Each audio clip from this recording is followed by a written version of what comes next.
Hi friends, இன்றைக்கி first class. So அந்த first கிளாஸை நம்ம என்ன பண்ணுவோம்னா ஒரு சின்ன கதையோடு நம்ம ஆரம்பிக்க போகிறோம். ஒரு வண்டி வந்து என்ன பண்ணுதுன்னா வண்டி போயிட்டே இருக்குது. ஸோ அந்த வண்டி ஓடுறதுக்கு நம்மளுக்கு என்ன தேவை அப்படின்னா எல்லோரும் என்ன சொல்லுவோன்னா பெட்ரோல் தேவை அப்படின்னு சொல்லுவோம். கரெக்டாக. ஸோ பெட்ரோலோட இன்னொரு முக்கியமான விஷயம் நம்மளுக்கு எப்போ தேவை அப்படிங்கிறது தெரியும்னா நம்ம வண்டியெலாம் பஞ்சராகி நிற்கும் போது. ஸோ பஞ்சராகி நிற்கும் போது தான் காற்றோட அவசியம் என்னங்கிறது நம்மளுக்கு தெரியும். அதே மாதிரி தான் நம்ம வாழ்க்கைக்கு பெட்ரோல் அப்படிங்கிறது நம்மளோட உழைப்பு மாதிரி. ஆனால் அந்த காற்று இருக்குது பார்த்திங்களா, டயரில் இருக்க காற்று, அது ஆண்டவர் நம்ம கூட இருக்கிற அந்த வாழ்க்கைக்கு சமம். ஸோ என்ன தான் பெட்ரோல் இல்லைனா கூட நம்ம என்ன பண்ணலாம்னா வண்டியை தள்ளிட்டு போயிடலாம். ஆனால் காற்று இல்லைன்னா என்னைக்காச்சும் நீங்கள் வண்டி தள்ளி பாருங்கள், அப்போ தான் அதோட கஷ்டம் உங்களுக்கு தெரியும். ஸோ என்ன பண்ண போகிறோன்னா இனி வர வீடியோஸ் எல்லாத்துலேயும் ஃபஸ்ட்டு ஆண்டவருக்குன்னு சொல்லிவிட்டு கொஞ்சம் நேரம் நம்ம ஒதுக்கி நம்ம ஒரு சின்ன ப்ரேயர் பண்ணிவிட்டு நமக்கு ஆண்டவர் கொடுக்குற ஞானத்தை வச்சுக்கிட்டு தான் நம்மளால் என்ன பண்ண முடியும் அப்படின்னா நம்மளுடைய மியூசிக் ப்ரொடக்ஷனை வந்து நம்ம லேர்ன் பண்ணிக்க முடியும்.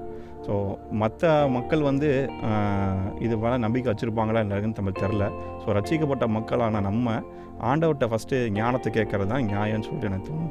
ஸோ அதனால் என்ன பண்ணலான்னா ஒரு 2 minutes நம்ம வந்து இனி வர எல்லா வீடியோஸ்லையும் நம்ம ஒரு சின்ன ப்ரேயரோட ஸ்டார்ட் பண்ணலாம். ஓகேங்களா? ஸோ தலைகளை தாழ்த்தி கண்களை மூடி ஒரு சின்ன ப்ரேயர் பண்ணலாமா? ஸ்தோத்திரம் ஆண்டவரே, நன்றியோடு துதிக்கிறோமாப்பா. ஆண்டவரே, இதோ இந்த முதல் லெசனுக்காக நன்றி செலுத்துகிறோம். ஆண்டவரே, நீங்கள் எங்கள் கூட இருங்க. நீங்கள் இருக்கத்தாண்டவரே நீங்கள் உணர செய்யுங்க சுவாமி. ஆண்டவரே, எங்களுக்கு நல்ல ஞானத்தையும் புத்தியும் அறிவையும் தாங்க. நாங்கள் கற்றுக்கிறதுக்கு ஆண்டவரே எங்களுக்கு உதவி செய்யுங்க. நாங்கள் கற்றுக்கிற விஷயம் தேவையில்லாத இடத்துக்கு போய் ஆண்டவரே விடாது எங்கள் கர்த்தாவே. உமது நாம மகிமைக்கு ஆண்டவரை எங்களை எடுத்து பயன்படுத்துங்க. இன்னும் ஆண்டவரே பல பேத்துக்கு ஆண்டவரை நாங்கள் சொல்லிக் கொடுக்கவும் நாங்கள் ஆண்டவரை செய்கிறதுக்கும் உமக்கு இன்னும் பாடல்கள் நிறையா செய்கிறதுக்கு எங்களுக்கு எடுத்து பயன்படுத்துங்க. இயேசுவின் நாமத்தில் பிதாவே, ஆமேன் ஆமேன். Praise lord. ஸோ இன்றைக்கி நம்ம கிளாஸில் வந்து எதை பார்க்க போகிறோம்? ஸோ ஃபர்ஸ்ட் கிளாஸ் கொஞ்சம் போரிங்காக போகும். நிறையா ஹிஸ்ட்ரி பேச போகிறோம். நிறையா ஹிஸ்ட்ரினாலே நம்மளுக்கு போராக தான் இருக்கும். வேறு வழி இல்லை. ஹிஸ்ட்ரி பேசினா தான் நம்மளுக்கு இவ்வளோ தூரம் டெவலப் ஆகிருக்கு, மியூசிக் வந்து இவ்வளோ தூரம் வந்திருக்கு அப்படிங்கிற விஷயமே நம்மளுக்கு தெரியும். ஏன்னா நம்மளாம் 80s 90s கிட்ஸாக தான் மோஸ்ட்லி இருப்போம். எடுத்தோன்னே ஒரு கீபோர்டை பெரிய பெரிய கீபோர்டு, இந்த அளவுக்கு பெரிய பெரிய கீபோர்டெலாம் நம்ம வாசிக்க ஆரம்பிச்சிருப்போம். அதுக்கு முன்னாடி இவங்க என்ன வச்சுருந்தாங்க, கீபோர்டுக்கெலாம் முன்னாடி என்ன இருந்துச்சு, எப்படி மியூசிக் பண்ணாங்க? நமக்கு தெரிஞ்சது டெலிஃபோன் கண்டுபிடிச்சாங்க, அது மூலியமாக தான் சவுண்டெல்லாம் வந்துச்சு அப்படிங்கிறது படிச்சுருந்துருப்போம். ஆனால் அதுக்கப்புறம் எவ்வளவோ எவல்யூஷன் நடந்துச்சு இந்த மியூசிக் இண்டஸ்ட்ரியில். ஸோ அந்த எவல்யூஷனை தான் நம்ம என்ன பண்ண போகிறோம்னா இந்த வீடியோவில் பார்க்க போகிறோம். ட்ரையான சப்ஜெக்ட் தான், பயங்கர போரிங்காக தான் இருக்கும். ரொம்ப நேரம் நானும் எடுக்க போகிறதில்ல, கொஞ்சம் நேரம் தான் எடுக்க போகிறேன். ஸோ அதனால் என்ன பண்ணுங்கன்னா கொஞ்சம் கான்சென்ட்ரேட் பண்ணி கேட்டுக்கோங்க. இதெல்லாம் கண்டிப்பாக ஃப்யூச்சரில் வந்து நம்மளுக்கு ஹெல்ப்ஃபுல்லாக இருக்கும். ஏன்னா நிறைய நம்ம என்ன பண்ண போகிறோம்னா இந்த ஹிஸ்ட்ரியான ரிலேட்டட் என்னென்னா ஹிஸ்ட்ரி ரிப்பீட்ஸ் இட் செல்ஃப் அப்படின்னு சொல்லிட்டு நம்ம கேள்விப்பட்டிருக்கோம். அதே தான், ஆனால் அது வேறு வழியில் வந்து இப்போவும் அது நடந்துக்கிட்டே தான் இருக்குது. ஸோ அதை தான் நம்ம என்ன பண்ண போகிறோம்னா இந்த லெசனில் படிக்க போகிறோம். ஸோ இந்த லெசனோட பேர், இந்த லெசனுக்கு நாங்கள் கொடுக்குற டாபிக் வந்து எவல்யூஷன் ஆஃப் மியூசிக். ஒரு நோட்டு வச்சுக்கோங்க, ஒரு பென் வச்சுக்கோங்க. சொல்கிற விஷயம் எல்லாத்தையும் நோட் பண்ணிக்கிட்டே வாங்க. இது கண்டிப்பாக உங்களுக்கு ஹெல்ப்ஃபுல்லாக இருக்கும். நீங்கள் மறந்துட்டாலும் எடுத்து உங்களுடைய நோட் எடுத்து நீங்கள் என்ன பண்ணிக்கலாம்னா ரிவைஸ் பண்ணி எடுத்து பார்த்துக்கலாம். பார்க்கும்போது உங்களுக்கு ஹெல்ப்ஃபுல்லாக இருக்கும். சில கலர் பென் வச்சுருந்தீங்கன்னா கலர் பென் வச்சு நோட் பண்ணிக்கிட்டே வாங்க, உங்களுக்கு ஹெல்ப்ஃபுல்லாக இருக்கும். சரிங்களா? ஸோ நோட் எடுத்துக்கோங்க, எழுதுங்க. First topic lesson of the day அப்படின்னா எவல்யூஷன் ஆஃப் மியூசிக். ஸோ எவல்யூஷன்னா என்னது? பரிணாம வளர்ச்சி. ஸோ மனுஷன் வந்து நான் பிலீவர்ஸ் நம்புறது என்னென்னா மனுஷங்க வந்து குரங்குலேருந்து வராங்க அப்படின்னு சொல்கிறாங்க. குரங்குலேருந்து மனுஷங்க எவல்யூஷன் ஆகி எவால்வ் ஆகி வந்தோம். அதே மாதிரி தான் மியூசிக்கும் இவால்வ் ஆகி வந்திருக்கு. இப்போ இன்றைக்கி ஸ்டேஜில் இருக்கிற இங்கே பாருங்கள் எவ்வளோ பெரிய கீபோர்டு இருக்குது. இதுக்குள்ளே எல்லாமே இருக்குது. இதுக்குள்ளே வீணா வருது, இதுக்குள்ளே நாதஸ்வரம் வருது, பியானோ வருது, வெவ்வேறு கண்ட்ரீஸோட மியூசிக் வருது, எல்லாமே வருது. ஆனால் அந்த காலத்தில் அப்படிலாம் கிடையவே கிடையாது. அந்த காலத்தில் ரொம்ப கஷ்டப்பட்டு இருந்திருக்காங்க ஒவ்வொரு மியூசிக் பண்ணுறதுக்கு. அதை பற்றி தான் நம்ம என்ன பண்ண போகிறோம்னா இந்த வீடியோவில் பார்க்கலாம். இப்போ முன்ன காலத்தில் பார்த்திங்கன்னா ஒரு மியூசிக் பண்ணுறது எவ்வளோ கஷ்டம் அப்படின்னா ஒரே நேரத்தில் எல்லா இன்ஸ்ட்ருமெண்ட் வாசிக்கிறவங்களும் அந்த இடத்துல ஆஜராகணும்னு ஒரு கட்டாயம் இருந்துச்சு. அவங்களால ஒருத்தர் லேட்டாக வந்தாலோ, இல்லை ஒருத்தருக்கு உடம்பு சரியில்லாமல் போயிருந்தாலோ, இல்லை ஒருத்தரால் வரவே முடியலனாலுமோ பார்த்திங்கன்னா அந்த ரெக்கார்டிங் செஷன் ஃபுல்லாகவே பாதிக்கப்படும். ஸோ அந்த மாதிரி தான் ரொம்ப கஷ்டமான காலகட்டத்தில் தான் அவங்க என்ன பண்ணியிருக்காங்கன்னா நல்ல மியூசிக்லாம் ப்ரொடியூஸ் பண்ணி கொடுத்துருக்காங்க. இப்போது சிங்கர்ஸும் அதே மாதிரி தான். ஒரே நேரத்தில் அவங்க எல்லாருமே அவைலபிளாக இருக்கணும். மியூசிக் வாசிக்கிறவங்க இருக்கணும், பாட்டு பாடுறவங்க இருக்க போகிறாங்க, பெர்கஷன் வாசிக்க போகிறவங்க இருக்க போகிறாங்க, எல்லாம் லைவ் பண்ணுறவங்க இருக்க போகிறாங்க, மிக்ஸ் பண்ணுறவங்க, மாஸ்டர் பண்ணுறவங்க எல்லாம் ஒரே நேரத்தில் இருக்க வேண்டிய சூழ்நிலை இருந்துச்சு. அப்படி இருந்தால் தான் ஒரு பாட்டை வந்து ரெக்கார்ட் பண்ணி எடுக்க முடியும் அப்படின்னு ஒரு சூழல் இருந்துச்சு. இப்போது அந்த மாதிரி சூழல் கிடையவே கிடையாது. இப்போ வந்து ரொம்ப ஈஸியான சூழல் வந்துருச்சு. இப்போ நிறைய மியூசிக் நம்மளால் பண்ண முடியும், ஈஸியாக பண்ண முடியுங்கிற ஒரு சூழல் நம்மள்கிட்ட வந்துட்டோம். இப்போ நீங்கள் என்ன பண்ண போகிறீங்க அப்படின்னா நோட் எடுத்து எழுதிக்கோங்க. ஸோ இன்றைக்கி எவல்யூஷன் ஆஃப் மியூசிக்கில் நம்ம பார்க்க போகிற மொதல் விஷயம் என்னென்னா அனலாக் கியர்ஸ். அந்த அனலாக் கியர்ஸ்னால் என்ன? இது நான் ஏற்கனவே கேள்விப்பட்டிருக்கேம்மா. அனலாக் கியர்ஸ் அப்படின்னா என்ன? அனலாக் கியர்ஸ்னால் நம்ம ஃபர்ஸ்ட்டு இன்ட்ரொடக்ஷன் வீடியோவில் சொன்னோம் பார்த்தீங்களா, நீங்கள் வந்து ஒரு பெரிய ஸ்டூடியோ போய் பார்க்குறீங்க, ஒரு ரெக்கார்டிங் எக்யூப்மெண்ட்ஸ்லாம் வச்சுருக்காங்க, நிறைய வச்சுருந்துருக்காங்க எக்யூப்மெண்ட்ஸ் எல்லாமே, பாக்ஸாக பொட்டியாக எக்கச்சக்கமாக வச்சுருப்பாங்க. இதெல்லாம் என்ன, இதெல்லாம் எதுக்கு இருக்குது, இந்த பாக்ஸ் மிஷின்ஸ்லாம் என்ன காஸ்ட்லியாக இருக்குது, இதெல்லாம் ஒரு காலத்தில் பெரிய பெரிய பாக்ஸாக வச்சுருந்துருக்காங்க. இப்போ நம்ம அதெல்லாம் சிம்பிளிஃபை பண்ணி இருக்குது, அதே பெருசாக இருக்குது பார்க்கும்போது. கரெக்டாக இப்போ கம்ப்யூட்டர்ஸோட எவல்யூஷன் எடுத்து பாருங்கள். கம்ப்யூட்டர்ஸ் வந்து இப்போ எப்படி ஆச்சுன்னா மினி டேப்லெட் வரைக்கும் வந்துருச்சு. ஆனால் ஃபஸ்ட்டு ஏற்படுத்தின கம்ப்யூட்டர் கிட்டத்தட்ட ஒரு ரூம் அளவுக்கு இருக்குமா. ஸோ அவ்வளோ பெரிய சைஸில் இருந்தது, இப்போ வந்து சின்ன ஒரு டேப்லெட் சைஸுக்கு வந்துருச்சு, நம்ம கையில் வச்சு பண்ணுறோம். அதே மாதிரி தான் கியர்ஸும். இப்போ நம்ம யூஸ் பண்ணுற கியர்ஸ் பார்த்திங்கன்னா ஒரு ஈக்குவலைசர்னு சொல்கிற ஒரு கியர் இருக்கும், ஒரு கம்ப்ரஸர்னு ஒரு கியர் இருக்குது, ஒரு ரிவர்ப் ஜென்ரேட்டிங் மெஷின் இருக்குது. ஸோ இது எல்லாமே அந்த காலத்துலேயும் வச்சுருந்துருக்காங்க. இப்போ எப்படி ஆயிடுச்சுன்னா அது சின்னதாகிடுச்சு, காம்பேக்ட் ஆகிடுச்சு. அந்த காலத்தில் வந்து பார்த்திங்கன்னா அதெல்லாம் ரொம்ப பெருசாக வச்சுருக்காங்க. இப்போ இந்த காலத்தில் நான் சொல்கிறது, இப்போ நீங்கள் பெரிய பெரிய ரெக்கார்டிங் ஸ்டூடியோ போனீங்கன்னா அவங்க வச்சுருப்பாங்க, பெருசாக வச்சுருப்பாங்க. அதே நம்மளுக்கு பார்க்கறதுக்கு எவ்வளோ என்னடா இவ்வளோ பெருசுக்கு வச்சுருக்காங்க, இதனால் ஒரு பெரிய பெரிய பாக்ஸாக வச்சுருக்காங்க அப்படின்னு நம்ம நினைப்போம். அப்போது அந்த காலத்தில் நினச்சி பாருங்கள் அது எவ்வளோ பெரிய பாக்ஸாக இருந்திருக்குன்ட்டு. அது பேர் தான் அனலாக் கியர்ஸ் அப்படின்னு சொல்கிறது. ஸோ அனலாக் கியர்ஸ் அப்படிங்கிறது பெரிய பெரிய மியூசிக் ப்ரொடியூஸ் பண்ணுறதுக்கு நம்மளுக்கு தேவைப்படுற பாக்ஸஸ். இப்போ இந்த காலத்துக்கட்டத்தில் உங்களுக்கு நான் சொல்லணும்னு வச்சுக்கோங்களேன், நிறைய கிறிஸ்டின் மேரேஜஸோ இல்லை வேறு ஏதோ மேரேஜஸோ போயிருந்துருப்பீங்க கண்டிப்பாக. அப்போ பார்த்தீங்கன்னா ஒரு ஆடியோ சிஸ்டம் வச்சுருந்துருப்பாங்க.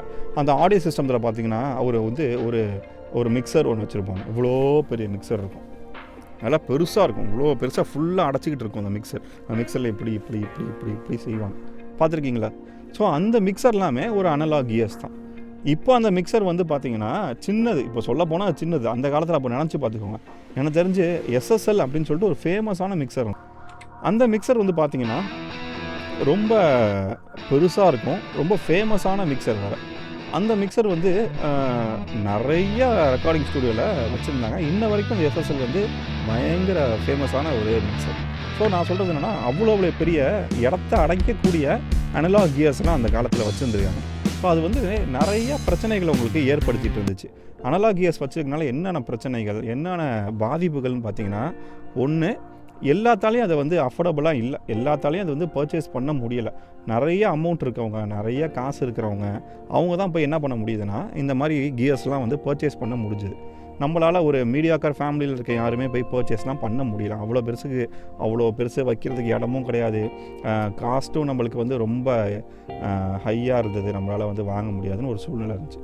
ஸோ அப்போ தான் என்ன ஆச்சு அப்படின்னா, மியூசிக் புரண்டுறவங்களோட எண்ணிக்கை பார்த்திங்கன்னா ரொம்ப கம்மியாக இருக்கும். இப்போ இன்றைக்கி பாருங்கள் எவ்வளோ பேர் மியூசிக் பண்ணுறதுக்கு இருக்கிறாங்க, நிறைய பேர் இருக்கிறாங்க. ஆனால் அந்த காலத்தில் வந்து அப்படிலாம் இல்லை, ரொம்ப 4-5 பேர் தான் செலக்டிவாக தான் இருந்திருக்காங்க. ஸோ ஏன்னா அவங்கள தான் அஃபோர்ட் பண்ண முடிஞ்சது, இல்லைனா அவங்களுக்கு தான் வந்து ஒரு ப்ரொடியூசர் கிடச்சாங்க. ஸோ ஒரு இன்ஸ்ட்ருமெண்ட் வாங்க முடிஞ்சது, இல்லைனா எக்யூப்மெண்ட்ஸ் வாங்கி வைக்க முடிஞ்சது. ஸோ அதனால் அனலாக் கியர்ஸ் வந்து பார்த்திங்கன்னா இருக்க பெரிய பிரச்சனைனா, ஒன்று பயங்கர காஸ்ட்லியாக இருந்திருக்கு, ரெண்டாவது பெரிய பெரிய இடத்தெல்லாம் அடைச்சிக்கிட்டு அது உட்காந்து இருந்திருக்கு. ஸோ அதை வைக்கணுன்னா கண்டிப்பாக நம்மளுக்கு என்ன வேணும்னா ஒரு பெரிய ஒரு ரூம் வேணும், ஒரு ஸ்டூடியோ வேணும், அந்த மாதிரி நிறையா தேவைகள் இருந்தது. மூணாவது மெயின்டெனன்ஸ் வந்து பெரிய தலைவலி அனலாக் கியர்ஸை பொறுத்த வரைக்கும். ஏன்னா எல்லாமே அனலாகாக இருக்கிறனால நீங்கள் சின்ன சின்ன விஷயத்தை நீங்கள் வந்து கரெக்ட் பண்ணிக்கிட்டே இருக்கணும். இல்லைன்னா வச்சுக்கோங்களேன் அது வந்து உங்களுக்கு ப்ராப்ளமேட்டிக்காக போயிடும். இன்னொன்று என்னென்னா, இந்த அனலாக் கியர்ஸை வந்து ரெக்டிஃபை பண்ணுறதுக்கு தெரிஞ்ச மக்களும் ரொம்ப கம்மியாக தான் இருந்திருக்காங்க அந்த டைமில். ஸோ இவ்வளோ ப்ராப்ளம்ஸ் வந்து அனலாக் கியர்ஸில் வந்து ஃபேஸ் பண்ண ஆரம்பித்தோம் நம்ம. அதுக்கப்புறம் பார்த்தீங்கன்னா இந்த அனலாக் கியர்ஸ் எல்லாமே இருக்குது, ஓகே. ஸோ எப்படி ரெக்கார்ட் பண்ணாங்க, இதெல்லாம் எப்படி ரெக்கார்ட் பண்ணாங்க அப்படின்னு பார்த்தீங்கன்னா, அந்த காலத்தில் எல்லாமே டேப்பில் தான் கொண்டு போய் நம்ம ரெக்கார்ட் பண்ணிட்டு இருக்கோம், ஞாபகம் இருக்குங்களா? ஸோ டேப்பில் ரெக்கார்ட் பண்ணும்போது எப்படி ரெக்கார்ட் பண்ணுவாங்க அப்படின்னா, அந்த இன்ஸ்ட்ருமெண்டேஷனுக்கு வந்து எல்லாருக்கும் நோட்ஸ் எழுதி கொடுத்துருப்பாங்க. எல்லாம் ஒரே நேரத்தில் உட்காந்துருப்பாங்க. பிராஸ் வாசிக்கிறவர் இருப்பார், பியானோ வாசிக்கிறவர் இருப்பார், ஃப்ளூட் வாசிக்கிறவங்க இருப்பாங்க. எல்லாமே அந்த இடத்துல அவைலபிளாக இருக்கணும், வேறு வழி இல்லை, எல்லாம் ஒரே இடத்துல தான் இருந்தாங்க. சிங் பண்ணுறவங்க சிங்கர்ஸுமே என்ன பண்ணுவாங்கன்னா, ஹார்மோனி பாடுறவங்க, கோயர் பாடுறவங்க எல்லாருமே ஒரே நேரத்தில் அந்த இடத்துல வந்து இருக்கணும். இப்போவும் நீங்கள் பழைய சிம்ஃபோனிலாம் எடுத்து கேட்டு பாருங்களேன். சிம்ஃபோனியில் எப்படி இருக்குன்னா ஃபஸ்ட்டு பார்த்தீங்கன்னா அப்படியே வயலின்ஸ் வாசிக்கிறவங்க உட்காந்துருப்பாங்க, பின்னால் வந்து பார்த்தீங்கன்னா வயலின் செகண்ட் வயலின் வாசிக்கிறவங்க உட்காந்துருப்பாங்க, செல்லோ வாசிக்கிறவங்க இருப்பாங்க, ட்ரம்பட் வாசிக்கிறவங்க இருப்பாங்க, பிராஸ் செக்ஷன் வாசிக்கிறவங்க இருப்பாங்க, வின்ஸ் வாசிக்கிறவங்க இருப்பாங்க, எல்லாம் ஒரே நேரத்தில் இருப்பாங்களா சிம்ஃபோனி. அந்த மாதிரி தான் அந்த காலத்தில் செஞ்சுட்டு இருந்தது. ஸோ ஒரே நேரத்தில் எல்லாத்தையுமே என்ன பண்ண வேண்டியதாக இருந்துச்சுன்னா எல்லாரும் அவைலபிளாக இருக்க வேண்டியிருந்துச்சு. எல்லாருமே உடம்பு சரியில்லைனா ஒருத்தருக்கு உடம்பு சரியில்லைனா கூட அந்த செஷன் வந்து வேஸ்ட்டாக போகிற அளவுக்கு இருந்துச்சு.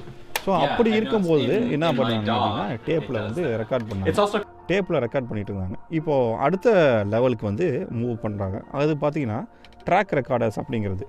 ட்ராக் ரெக்கார்டர்ஸ் அப்படிங்கிறது என்னென்னா ஒரு 4 ட்ராக் ரெக்கார்டர்ஸ் வந்துச்சு. ஸோ 4 ட்ராக் ரெக்கார்டர் என்ன பண்ணும் அப்படின்னா ஒரே நேரத்தில் 4 ட்ராக்கை வந்து ரெக்கார்ட் பண்ணும். ஸோ இப்போ என்ன ஆச்சு அப்படின்னா ஒரு நேரத்தில் 4 பேர் இருந்தால் போதும் அப்படிங்கிற ஒரு அளவுக்கு வந்துச்சு. 4 ட்ராக்கை ஒரே நேரத்தில் ரெக்கார்ட் பண்ணிடலாம், அடுத்த 4 ட்ராக் ரெக்கார்ட் பண்ணலாம், அடுத்த 4 ட்ராக் ரெக்கார்ட் பண்ணலாம். இப்படியே என்ன பண்ணாங்கன்னா மாற்றி ரெக்கார்ட் பண்ணிக்கிட்டே இருந்து எல்லாத்தையும் என்ன பண்ணுவாங்கன்னா டேப்புக்கு வந்து அனுப்புவாங்க. ஸோ டேப்புக்கு அனுப்பும்போது என்ன ப்ராப்ளம்னா தப்பாக பாடிட்டாங்கன்னு நினச்சி பாருங்களேன்.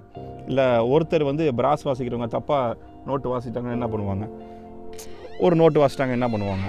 ஸோ அப்படி இருக்கும்போது என்ன பண்ணணும்னா திரும்ப எல்லாத்தையும் நீங்கள் ரீடேக் எடுக்க வேண்டிய ஒரு சூழ்நிலை இருந்துச்சு. ரீடேக் எடுக்கும்போது நினச்சி பாருங்கள் உங்களுக்கு எவ்வளோ மணி வேஸ்ட்டு, எவ்வளோ டைம் வேஸ்ட்டு, எல்லாமே வேஸ்ட்டு. ஸோ அந்த ரீடேக் எடுக்கிறதுக்கு வந்து என்ன பண்ணுவாங்க அப்படின்னா திரும்ப இருந்த எல்லா டேட்டாவும் டெலீட் பண்ணிவிட்டு இன்னொரு டேப்பை போட்டு எல்லாத்தையும் எடுப்பாங்க. இப்போ இந்த டேப்பில் வந்து ரெக்கார்ட் பண்ணிட்டு இருந்தாங்க.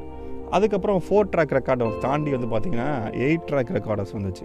8 ட்ராக் ரெக்கார்டர்ஸ் என்ன பண்ணும் அப்படின்னா 8 சேனல் வந்து ஒரே நேரத்தில் ரெக்கார்ட் பண்ணும். அதையும் அதே மாதிரி என்ன பண்ணாங்கன்னா டேப்பில் எழுதிட்டு இருந்தாங்க.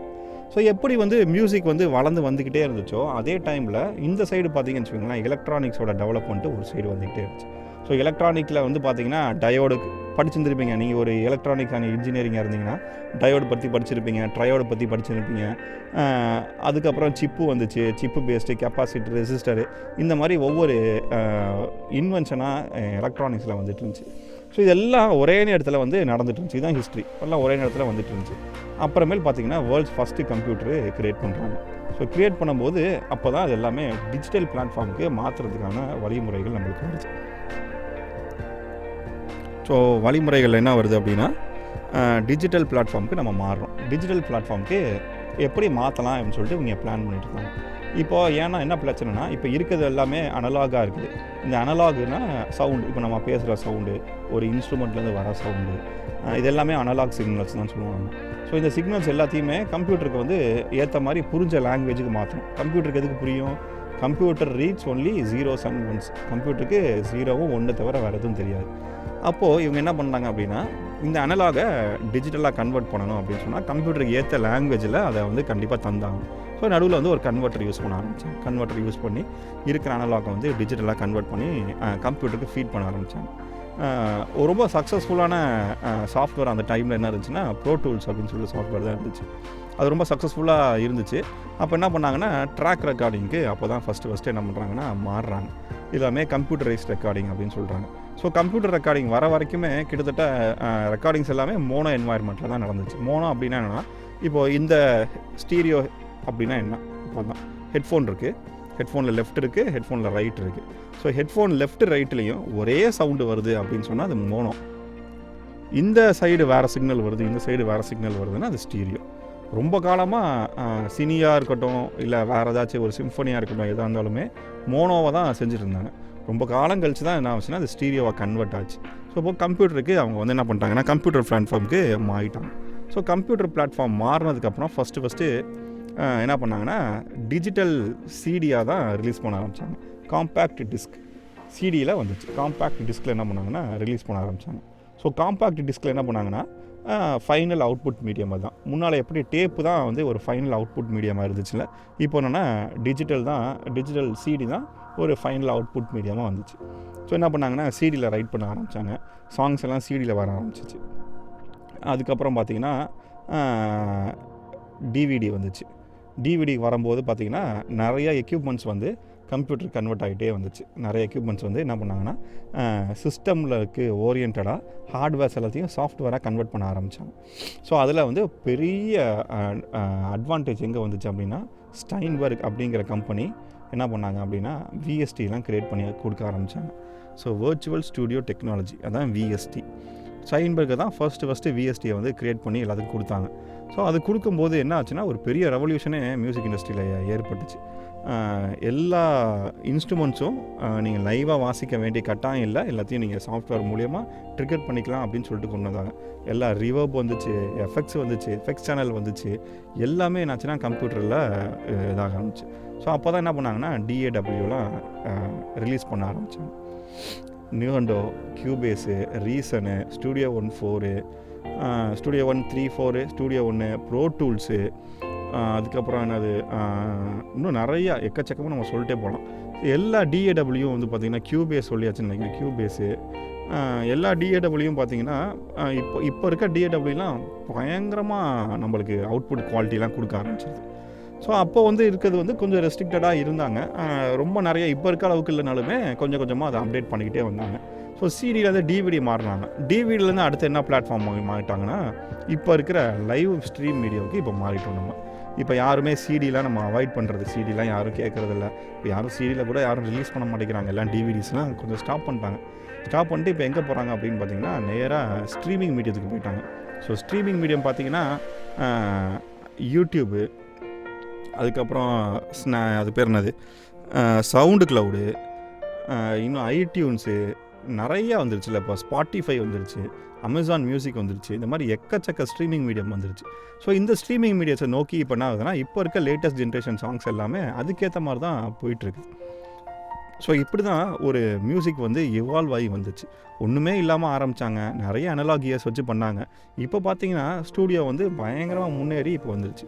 இப்போ நம்ம முக்கியமான விஷயத்துக்கு வரோம். என்ன விஷயம் அப்படின்னா ஒரு ஹோம் ரெக்கார்டிங் ஸ்டூடியோ, இல்லைனா இதுக்கு பேர் என்ன சொல்கிறாங்கன்னா ஒரு பெட்ரூம் ஸ்டூடியோ அப்படின்னு சொல்லுவோம். ஸோ இந்த பெட்ரூம் ஸ்டூடியோ என்ன அப்படின்னா பெரிய ப்ரொஃபஷ்னல் ஸ்டூடியோஸில் பார்த்தீங்கன்னா ஒரு லாஞ்ச் இருக்கும், ஒரு வோக்கல் டேக் எடுக்கிறதுக்கு ஒரு வோக்கல் ரூம் ஒன்று இருக்கும், இன்ஸ்ட்ருமெண்ட் ட்ரேக்குக்கு ஒன்று இருக்கும், ட்ரம்ஸ் எடுக்கிறதுக்கு ஒன்று இருக்கும், அதுக்கப்புறம் பார்த்திங்கன்னா கண்ட்ரோல் ரூம்னு ஒன்று இருக்கும். ஸோ எவ்வளோ பெருசாக இருக்கும் நினச்சி பாருங்களேன். ஆனால் இவ்வளோ எல்லாத்தையுமே இவ்வளோ விஷயங்கள் தனித்தனியாக இல்லாமல் எல்லாம் சேர்ந்து ஒரு பெட்ரூம்குள்ளே இப்போ நம்ம அடக்க முடியுது, ஒரு சின்ன ரூம்குள்ளே நம்மளால் அடக்க முடியுது. அதுதான் நம்மளுக்கு இப்போ இருக்க பெரிய அட்வான்டேஜ். அதுக்கு பேர் தான் ஹோம் ரெக்கார்டிங் ஸ்டூடியோ. இப்போ நிறையா பேர் மியூசிக் வந்து ஹோம் ரெக்கார்டிங் ஸ்டூடியோவில் பண்ண ஆரம்பிச்சிட்டாங்க. ஒரு என்வாயர்மெண்ட்டில் பண்ணுறோம் நம்ம. இந்த என்வாயர்மெண்ட்டில் கண்டிப்பாக நிறைய சாங்ஸ் வந்து ஒரு ப்ரொஃபஷ்னலாக செஞ்சுருக்காங்க, குவாலிட்டியாக கொண்டு வரதுக்கு வாய்ப்பு இருக்குது, நல்லா பண்ணுறாங்க. ஸோ இப்போது வந்து உங்களுக்கு இருக்க பாசிட்டிவ்னஸ் நான் கொடுக்கணும் அப்படின்னா உங்கள் வீட்டில் இருந்தாப்புலேயே வெளியே அவைலபிளாக இருக்க, மார்க்கெட்டில் அவைலபிளாக இருக்க கமர்ஷியல் ரெக்கார்டிங்ஸ் ஏற்றாப்புல அவங்களால வந்து கண்டிப்பாக ஒரு நல்ல ரெக்கார்டிங்ஸை கொடுக்க முடியும். இப்போது எல்லாத்துக்கும் அந்த நம்பிக்கை இருக்கும். ஆனால் எப்படி பண்ணுறது, இதை எப்படி நம்ம அடுத்த ஸ்டெப்பு ஃபார்வர்ட் பண்ணி கொண்டு போகிறது அப்படிங்கிறது தான் நிறைய பேத்துக்கு டவுட்டாக இருக்கும், நிறைய பேத்துக்கு தெரியாமல் போனது. ஸோ அதுக்கு தான் வந்து நாங்கள் என்ன பண்ணுறோன்னா இந்த கிளாஸ் ஃபுல்லாகவே நம்ம கண்டக்ட் பண்ணுறது. இதில் இருக்கிற பெரிய அட்வான்டேஜஸ் என்ன, ஒரு ஹோம் ரெக்கார்டிங் ஸ்டூடியோ, ஒரு சின்ன ஸ்டூடியோக்கு இருக்கிற ஒரு பெரிய அட்வான்டேஜ் என்ன அட்வான்டேஜஸ் வந்து போன செஞ்சுரியில் அவங்க மிஸ் பண்ணாங்க, அனலாக் டைமில் என்னத்தை மிஸ் பண்ணாங்க அப்படின்னு சொல்லுவோம். ஸோ போன தடவை அனலாகில் நம்ம என்ன பேசணுன்னா, அனலாகில் வந்து பெரிய பெரிய எக்யூப்மெண்ட்ஸ் இருந்துச்சு, எல்லாம் காஸ்ட்லியாக இருந்தது, அதை வைக்கிறதுக்கு இடம் இல்லை, மெயின்டைன் பண்ண முடியல, எக்கச்சக்க பிரச்சனைகள் நம்ம சொன்னோம்ல. இது எல்லாத்தையுமே இப்போ இருக்க என்வாயர்மெண்ட் வந்து இப்போ இருக்க சினாரியோ வந்து அப்படியே உல்ட்டாவாக்குது. என்ன, உங்களுக்கு சீப்பாக இப்போ எல்லாமே கிடைக்கிது. இப்போது சாஃப்ட்வேர்ஸ் நீங்கள் பர்ச்சேஸ் பண்ணுறது எல்லாமே ரொம்ப சீப்பாக இருக்கும். கம்பேரிட்டிவ்லி நீங்கள் ஒரு அனலாக் இயர்ஸ் வாங்கி வைக்கிறத விட இப்போ பயங்கர சீப்பாக உங்களுக்கு கிடைக்கிது. முன்னால் வந்து பாருங்கள், ஒரு கிராண்ட் பியானோ வாங்கணும்னா எவ்வளோ காசு போட்டு கிராண்ட் பியானோ வாங்கணும். ஆனால் இப்போ ஒரு சின்னதாக இருக்கிற இந்த கீபோர்ட்லேயே நம்மளால் ஒரு சூப்பரான கிராண்ட் பியானோ சவுண்டை ட்ரிகர் பண்ண முடியுது. எல்லாமே இதே மாதிரி தான். நம்மளால் என்ன பண்ண முடியும் அப்படின்னா ஒரு காஸ்ட் எஃபெக்டிவாக நம்மளுக்கு வந்து சாஃப்ட்வேர்ஸ் எல்லாமே இப்போ ரெடி பண்ணிட்டாங்க. அந்த அனலாக் எப்படி சவுண்ட் பண்ணுச்சோ அந்த சவுண்டை அப்படியே என்ன பண்ணிட்டாங்கன்னா இப்போ டிஜிட்டல் பிளாட்ஃபார்முக்கு சாஃப்ட்வேர்ஸாக கன்வெர்ட் பண்ணிட்டாங்க. ஸோ அப்படி பண்ணுறதுனால நம்மளுக்கு என்னென்ன அட்வான்டேஜ்னால் காஸ்ட் எஃபெக்டிவாக இருக்குது, வெளியே நம்மளுக்கு ஸ்பேஷியஸாக இருக்கணுங்கிற கட்டாயம் கிடையாது. நம்மளுக்கு சின்ன பெட்ரூம் மாதிரி இந்த என்வாயர்மெண்ட் இருந்தாலே போதும். நம்ம என்ன பண்ணிக்கலாம், எல்லாத்தையும் கம்ப்யூட்டருக்குள்ளே தான் வைக்க போகிறோம். நம்ம எங்கேயும் வெளியே எடுத்து எங்கேயும் வைக்கிறதுக்கான வாய்ப்பே கிடையாது.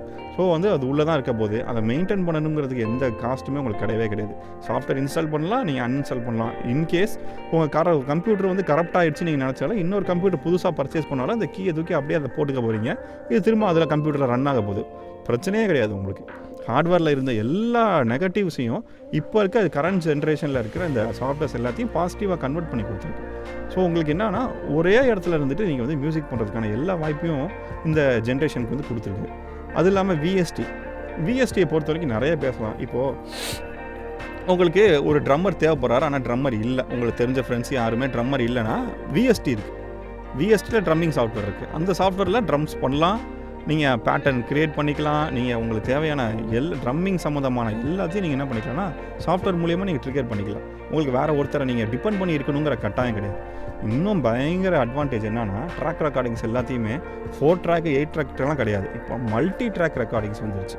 DAW வந்து இப்போ எவ்வளோ எஃபிஷியண்ட்டாக இருக்குது அப்படின்னா ஒரே நேரத்தில் நீங்கள் மல்டி ட்ராக்கை வந்து ரெக்கார்ட் பண்ணுறக்கூடிய அளவுக்கு இப்போ இருக்க DAWலாம் பயங்கர எஃபிஷியண்ட்டாக இருக்குது. ஸோ என்ன பண்ண முடியும்னா நீங்கள் அழகாக ட்ராக் ரெக்கார்டிங்ஸை பண்ணிக்கலாம்.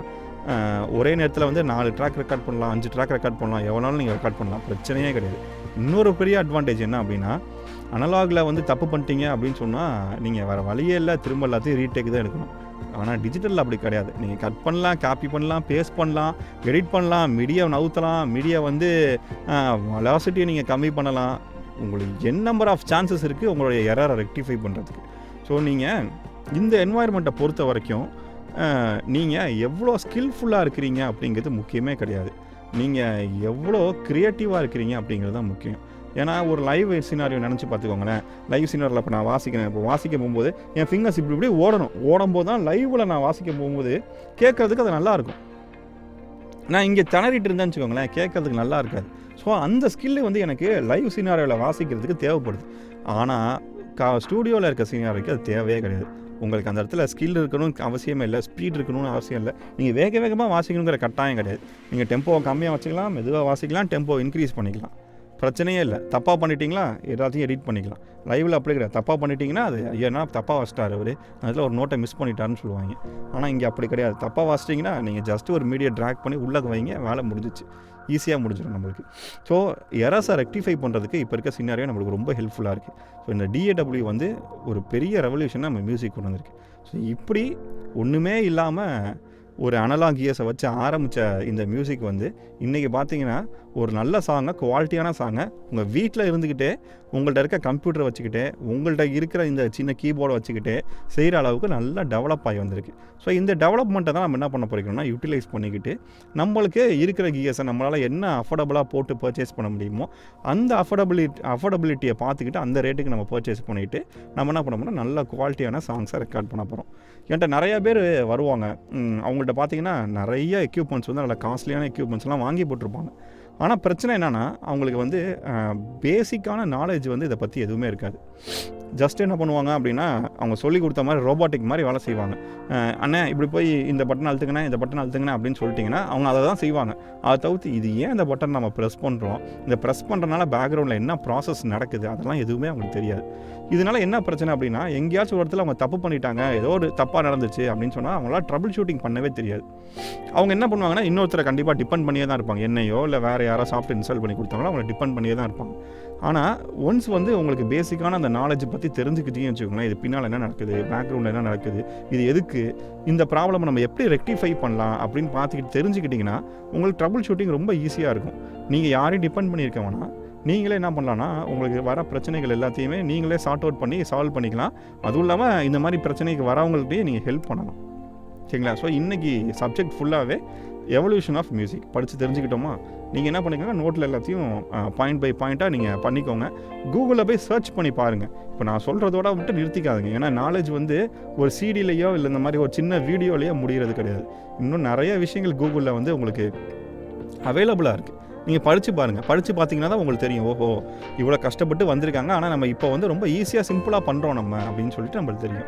ஸோ இப்போ வந்து இருக்க எக்யூப்மெண்ட்ஸ்லாம் பயங்கர அட்வான்ஸ்டு எக்யூப்மெண்ட்ஸ்லாம் ரொம்ப சீப்பாக நம்மளுக்கு கிடைக்கிது. அந்த காலம் மாதிரி கிடையாது. ஸோ கண்டிப்பாக நல்ல மியூசிக்கை நம்மளால் வந்து ரொம்ப ஈஸியாக நம்மளால் வீட்டில் இருந்தபடி செய்கிறதுக்கு ரொம்ப வாய்ப்புகள் அதிகமாக இருக்குது. ஸோ கண்டிப்பாக நல்ல மியூசிக் செய்வோம், ஆண்டவருக்காக எழுந்து ஓடுவோம்.